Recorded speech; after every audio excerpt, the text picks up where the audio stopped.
قل بفضل الله وبرحمته فبذلك فليفرحوا هو خير مما يجمعون۔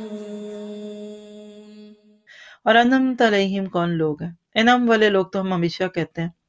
میں صورت الانعام سے اس کو جوڑتے ہوئے ایک خوبصورت سا اس کا ترجمہ دینا چاہتی ہوں جو بہت ساروں کے لیے نئی بات ہوگی، لیکن دلیل موجود ہے۔ میں آپ سے پوچھتی ہوں کہ انعام کس کو کہتے ہیں؟ آپ کہیں گے پرائز کو کہتے ہیں، ٹھیک ہے، لیکن ڈکشنری کھول کر آج جا کر دیکھ لیجئے گا، نون عین میم نعم نرم چال کو کہتے ہیں، سافٹنس۔ یہ جو الانعام صورت ہے نا، کیٹلز، کیوں کہ ان کے پاؤں بڑے گدلے گدلے ہوتے ہیں، چلتے ہیں تو پتہ نہیں چلتا۔ تو پھر انعمت علیہم کون لوگ ہیں؟ آپ کے لیے جم ہے، وہ لوگ جن کے لیے نیکیاں آسان ہو جائیں۔